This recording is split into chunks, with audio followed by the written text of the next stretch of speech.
Hey beautiful people, welcome to Dubai Usha. ఏంటి channel name change అయింది అనుకుంటున్నారా? నెక్స్ట్ వీడియోలో క్లారిటీ ఇస్తాను. ఇప్పుడైతే నేను వైజాగ్ ఎయిర్పోర్ట్లో ఉన్నాను.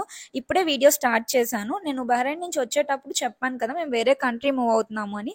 అది ఎక్కడికో కాదు, దుబాయ్ మూవ్ అవుతున్నాము. సో ఆల్రెడీ నాని గారు వెళ్ళిపోయారు, నేను ఇప్పుడు వెళ్తున్నాను.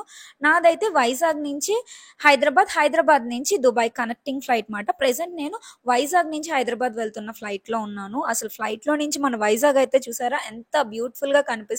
ఈ వీడియో అయితే నేను అంతగా షూట్ చేయలేదు, చాలా కొంచెమే షూట్ చేశాను. ఎందుకంటే ఒక్కదాన్నే ట్రావెల్ చేస్తున్నాను కాబట్టి ఎక్కువ వీడియో మీద అయితే కాన్సన్ట్రేట్ చేయలేదు.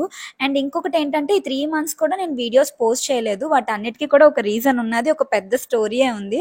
ఆ స్టోరీ మొత్తం కూడా నేను నెక్స్ట్ వీడియోలోని మీకు క్లియర్ గా చెప్తాను. ప్రెసెంట్ అయితే నేను హైదరాబాద్ లో ల్యాండ్ అయిపోయాను, నా ఇమిగ్రేషన్ కూడా అయిపోయింది. లోపల గేట్ దగ్గరకు వచ్చి 4.5 hours నాకు లేవర్ ఉంది మాట.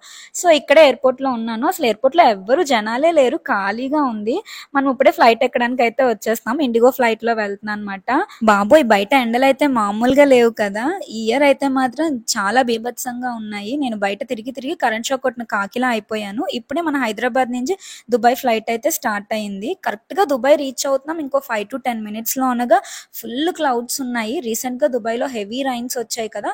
నేను వెళ్ళే టైంకి అప్పుడప్పుడే రైన్స్ అవి తగ్గి నార్మల్ అవుతున్న టైం కాబట్టి ఫుల్ క్లౌడ్స్ ఉన్నాయి. ఆ క్లౌడ్స్ మధ్యలో నుంచి ఫ్లైట్ వెళ్తుంటే షేక్ అయింది, బాగా భయం వేసింది. కానీ ఒక డిఫరెంట్ ఎక్స్పీరియన్స్ మాట. ఇన్నిసార్లు ట్రావెల్ చేసినా కూడా ఈ ఎక్స్పీరియన్స్ ఇదే ఫస్ట్ టైం అయింది. నాతో పాటు పక్కన ఇద్దరు కరీంనగర్ వాళ్ళు ఉన్నారు, కపుల్, మంచి ఫ్రెండ్స్ అయిపోయారు.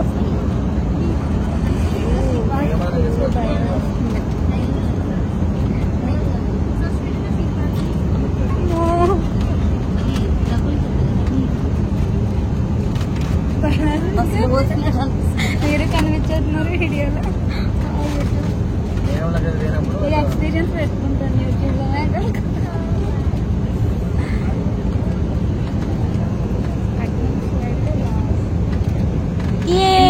ఫైనలీ దుబాయ్ అయితే రీచ్ అయిపోయాము. ఇమిగ్రేషన్ ప్రాసెస్ అంతా కూడా సాఫ్ట్ గా అయిపోయింది. వైజాగ్ నుంచి ఇక్కడ వరకు ఎటువంటి ప్రాబ్లం లేకుండా హ్యాపీగా సేఫ్ గా రీచ్ అయిపోయాను. ఇక్కడ మన నాని గారు అయితే ఫ్లవర్ పట్టుకొని వచ్చేస్తున్నారు. 3 months తర్వాత ఇద్దరం కలిసాం కదా.